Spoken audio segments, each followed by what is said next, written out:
Hey, good evening sa atong mga students karon, mga CPE, CS or mga computer courses.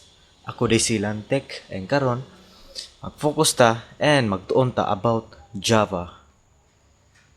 So for this tutorial is only for katong gikan na og nakatuon na programming language.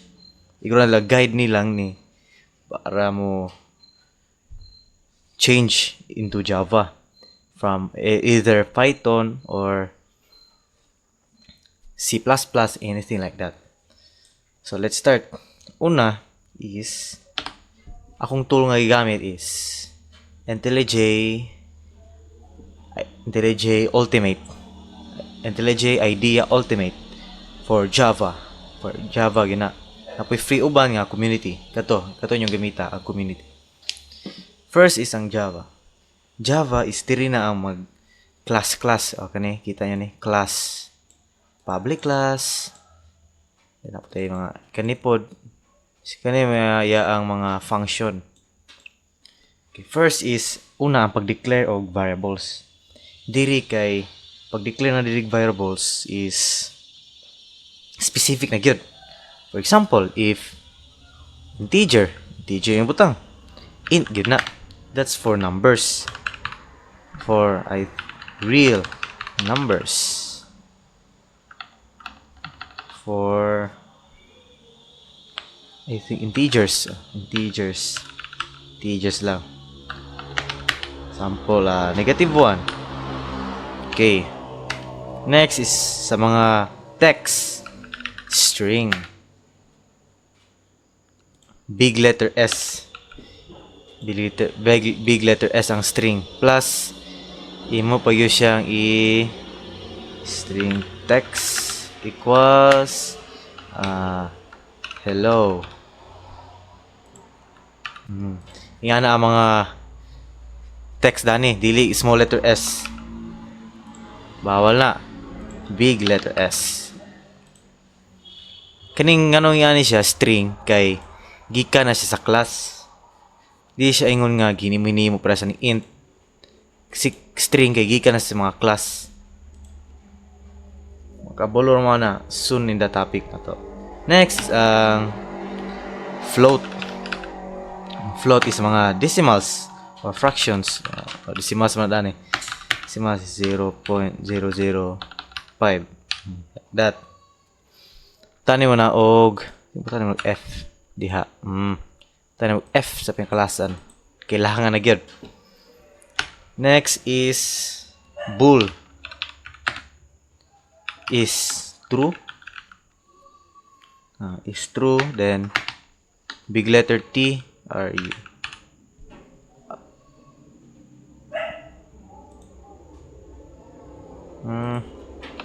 Small letter din kani is boolean di ay boolean. Okay, I think mora niya ito mga gamito ng mga pag-declaration na to in Java. Kani nga course is only for you to move, for you to change from Python or any languages into Java. Muna ay ang pag-declare in variables. Int, integers, string text, float for decimals, and boolean is for conditionals. Okay, that's yan na pag-declare. Then karon is mag if else na ta. Okay. Ang pag-comment dani I think kay slash siya, slash. Okay. Let's make a program that discounts in a movie theater.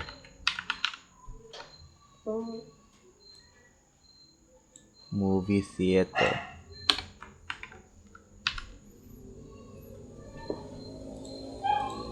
Okay. Una is based on age itong imon. So int age equals to 0. always initialize. Okay?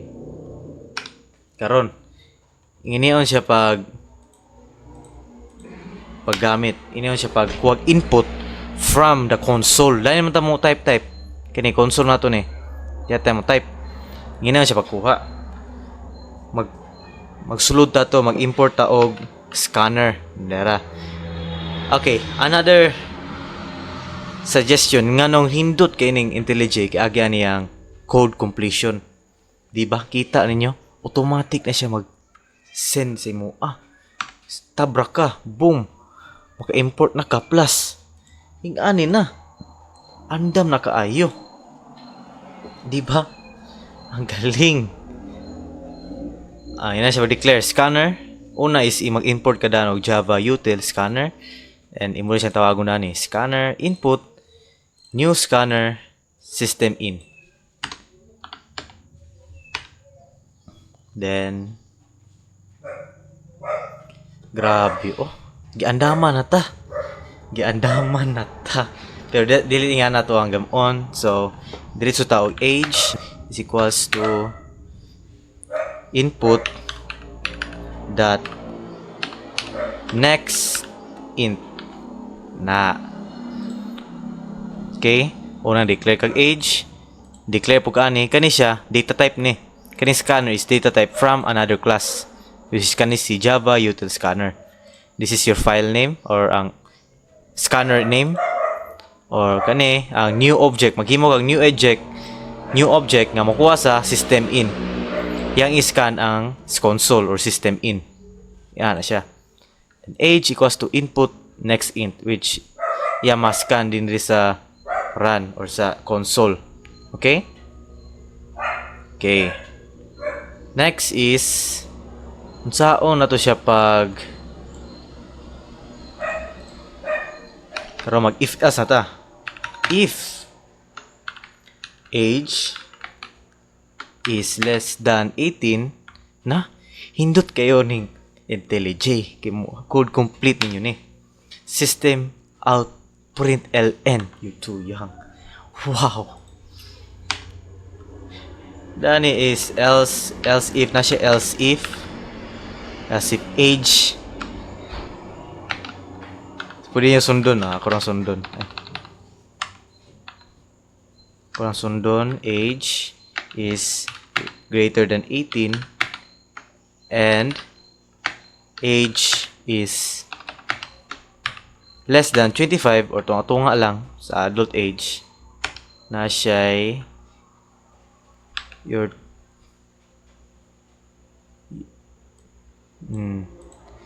too young. Okay, kani is wala tayo print na ni kay natay butang diyon niya kay mag-compute ta sa price sa theater. And else is age is greater than 25 na para humana dayon.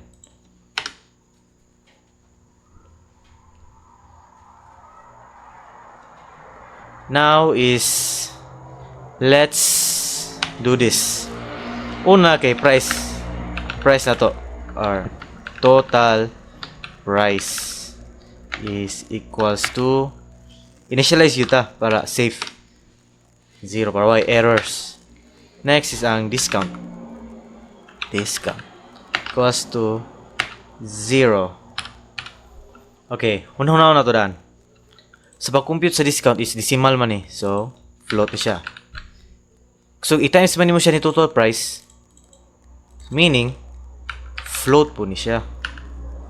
Okay, if you mag-ana ka in this scenario, float times int equals to error na siya. I think nice. Basta taas na yung code, ma-error na yun siya. If, example, float. Example. Next is example kay float. Imo ang object yang subutangan. Float n is equals to int a plus int plus float b. Ang produce na bawal na siya. alis na yun na float or any divide ba mag times float yun na siya. Iwas error. Okay? Let's do this. If 18 siya, yung discount is 0. Or I think 10%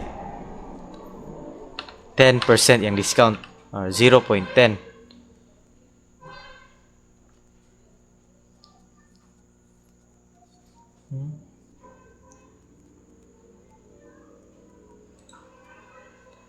Okay. Ay kalimting yung F. Ay nakindot po ni IntelliJ kay mo auto-suggest siya sa mong mga sayop. The best yung kayo ni siya gyud. Kung stay updated siya nyo ang mga JetBrains diya. Okay, the best yung kayo ni siya. Yung tool for this coming second year ninyo. Next is if 18 siya above, discount is 3%, 5%. If discount, if dako niyang edad, discount is 0.02 F discount na. Okay. Dire rin ta sa pinakalasan. Else, ano else? Sakto na. Hindi na mag else. Total price is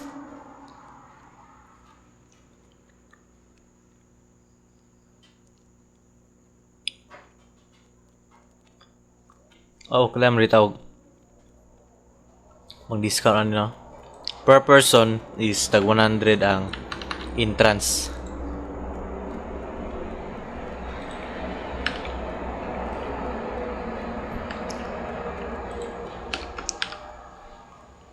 Yan naman discount paggamit.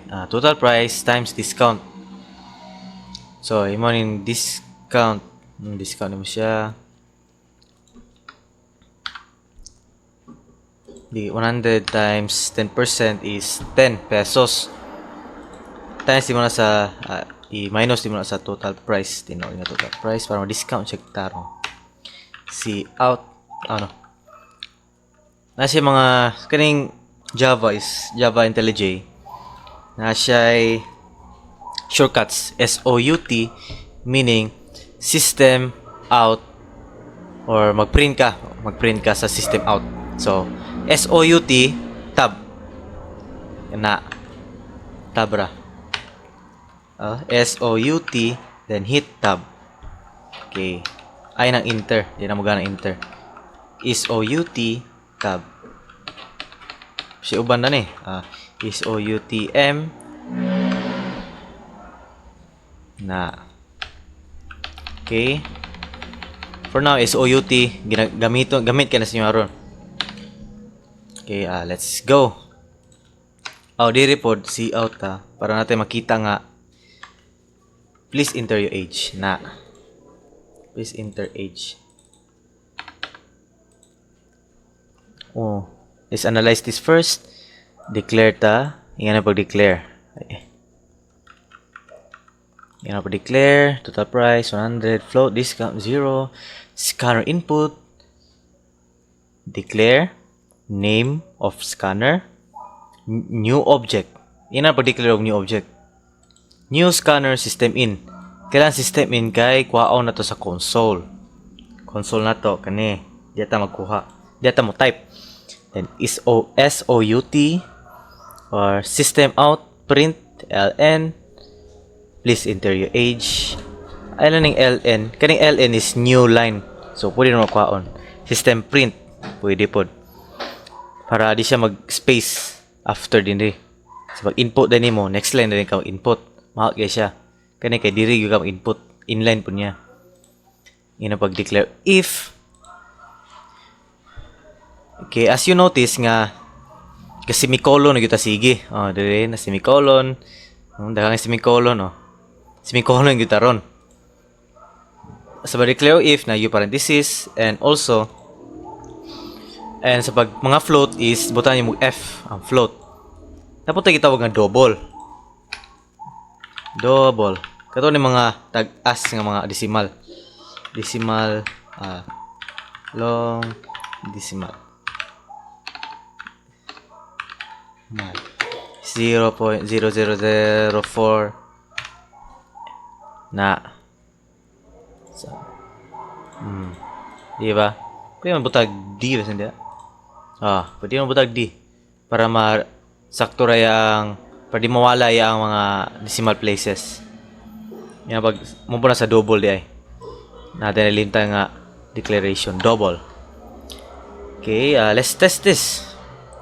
Don't forget your semicolon, and also remember the shortcuts is OUT like that. Run. Okay, hulata lang. Dararani. Hulata lang. Okay. Okay, maka-enter ta sa kilid niya. If ln to gani ha. Okay, allow.